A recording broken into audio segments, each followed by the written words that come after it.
Yes, you did. I'm sorry, I didn't ask your opinion on that. And if I cared about your opinion, I would ask you, but I don't care about your opinion. Well, you're part of the system. You're part of the problem. You've been sitting here longer than I've even been alive. This is your problem. You should have fixed this a long time ago. You've been railing on it so long. Senator Mullin.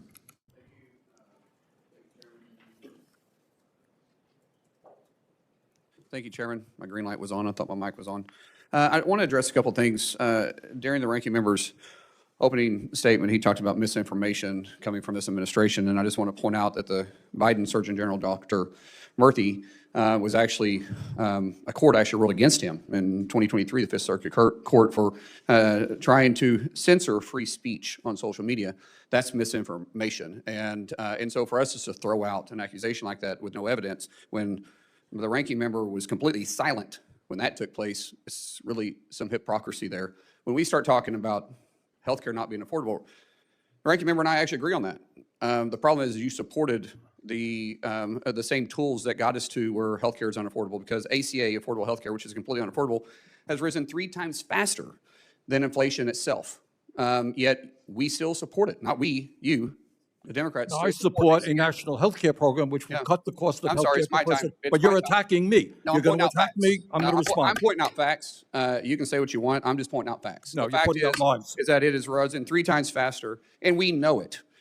Yet we still want to sit here and defend it. The ranking member wants us to talk about all the death that is supposedly going to be happening because of President Trump and Secretary Kennedy, because how dare they look at a healthcare system that is broken and unaffordable and try to make changes, but yet the definition of insanity is what? Doing the same thing, expecting different results, so we should just sit here and accept it? And how dare we look into vaccines to just simply look to see if maybe vaccines may be a partial cause to autism when it's rising at a rate faster than any country in the nation? How dare us look at science? Oh my goodness, science is supposed to be perfect. I thought science was always supposed to be studied. I'm for looking into it. As a father of 6 kids, yeah, I want to look into it. I want to know what's causing it, and I will turn over every stone. And so Dr. Means, thank you for saying I want to turn over every stone. Good on you. I'm not a doctor. I'm not sitting here trying to say we shouldn't do something. I'm saying let's go after it. Let's look at it. Let's question what we're doing. Let's look at the healthcare system. We can agree on that one. I just don't want to socialize it.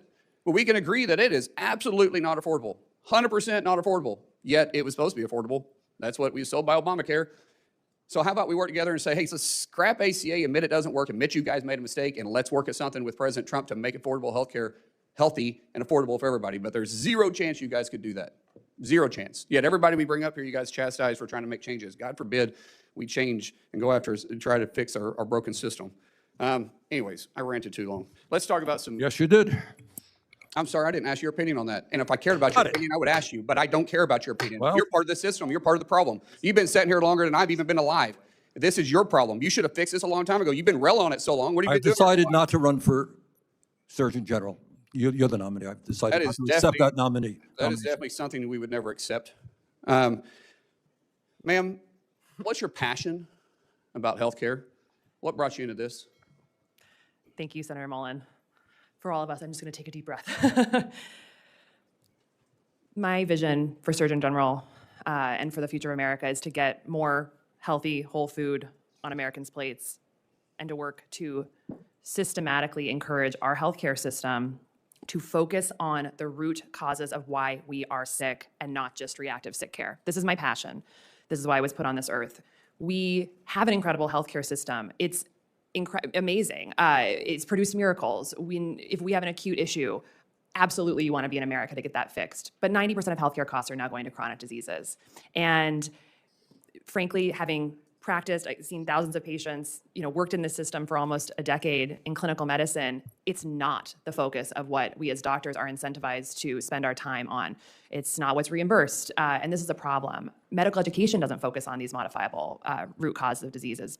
The science is showing us through amazing emerging work in systems biology and network biology that the physiologic causes of the vast majority of diseases that are taking American lives and torturing and shortening our lives, even in our children, are connected by shared physiology and shared root causes. We need to upgrade the paradigm of the American healthcare system to educate and treat in that way. It is by far the most efficient way to treat, of course, because if we're addressing shared root causes, we're going to be able to stop the whack-a-mole medicine that's not working for us and that is so costly. And so my passion is to help work with the AMA, work with medical schools, work with Democrats, Republicans, all sorts of agencies across the government to ensure that we really move the needle on shifting the American healthcare system towards root causes. I know we can do it. There's political will. It's what Americans want. Even the medical schools are on board, but we need a vision to get there. Thank you. For a few volatile minutes, a confirmation hearing meant to focus on the nation's chief public health voice spiraled into something far more combustible. It began with a procedural recognition. Senator Mullin. And then the temperature in the room rose. Markwayne Mullin leaned into the microphone and immediately challenged what he called misinformation. He invoked a 2023 court ruling involving the previous Surgeon General and social media speech. He accused Democrats of hypocrisy. He attacked the Affordable Care Act as unaffordable. He questioned whether long-standing policy failures were being ignored for political convenience. And when Bernie Sanders pushed back, accusing him of spreading lies, the hearing shifted from oversight to confrontation. "You're part of the system," Mullin said. "You're part of the problem." That was not just a jab at a colleague. It was a statement about Washington itself. What unfolded in that chamber was not simply a clash of personalities. It was a referendum on trust, on institutions, on whether Americans believe their leaders are honestly confronting the cost of healthcare, the structure of incentives, and the direction of scientific inquiry. Mullin's argument was blunt. Healthcare costs have risen faster than inflation. The Affordable Care Act, he argued, failed its core promise. And questioning prevailing medical assumptions, including vaccine research or systemic reform, should not be taboo. His framing was populist, combative, and rooted in frustration with what he sees as entrenched bureaucracy.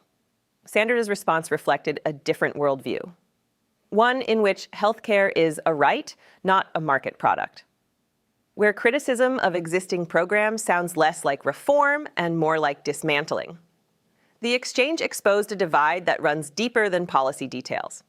It revealed two Americas debating not just how to fix healthcare, but who should be trusted to do it. And yet, in the midst of the political crossfire, something unexpected happened. The nominee herself took a breath. She did not escalate. She did not respond in kind. Instead, she spoke about root causes, about chronic disease, about a system that excels at emergency intervention, but struggles with prevention. She described a medical culture that rewards reactive treatment rather than long-term wellness. She spoke of systems biology, of network physiology, of shared mechanisms underlying chronic illness. She reframed the debate away from partisan accusation and toward structural reform. For a moment, the noise receded. Because beneath the shouting was a more profound truth. America's healthcare system is extraordinary in crisis and deeply strained in sustainability. 90% of costs tied to chronic conditions. Doctors incentivize toward procedures rather than prevention. Medical education slow to adapt to emerging science. These are not partisan talking points, they are systemic realities. The confrontation between Mullin and Sanders dramatized something the American public senses intuitively. The system feels broken, but agreement on the diagnosis does not translate into agreement on the cure. One side demands sweeping structural overhaul and questions orthodoxy. The other defends existing frameworks while pushing for expanded coverage. Both claim moral urgency. Both insist they are protecting Americans. But when debate turns personal, when senators accuse one another of dishonesty, when hearings become arenas, something else is revealed. Not just division, fatigue, a political class locked in rhetorical combat while families face rising premiums, administrative complexity, and long wait times. The nominees' focus on prevention and root causes offered a glimpse of common ground. Reform without ideological branding, innovation without dismantling. A call to align incentives with outcomes rather than procedures.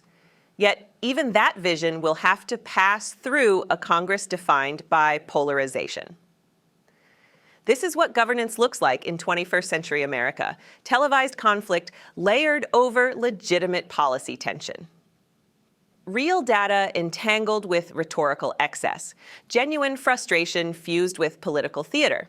And in that tension lies the central question: can the system reform itself from within?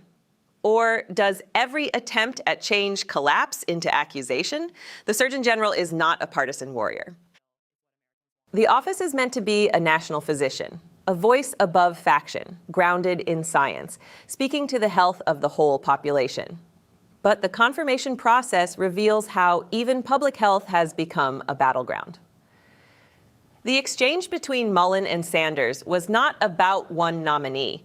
It was about whether Americans still believe institutions can adapt, whether disagreement can coexist with respect, whether reform can be debated without contempt. Healthcare is not abstract. It touches every family, every budget, every life stage. And when lawmakers argue over cost, access, science, and responsibility, they are arguing over the daily realities of millions. The hearing went off the rails, yes. But it also exposed something honest. Frustration is bipartisan. Concern is universal. The path forward is contested. The American system was built on argument, on friction, on public debate.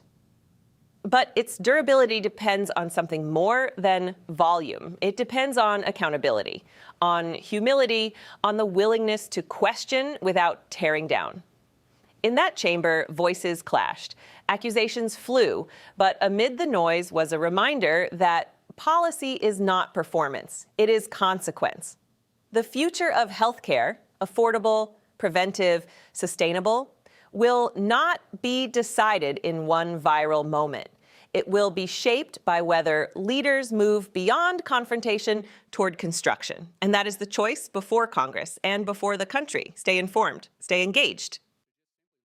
And subscribe to Liberty Report USA as we continue to expose the debates that shape America's future.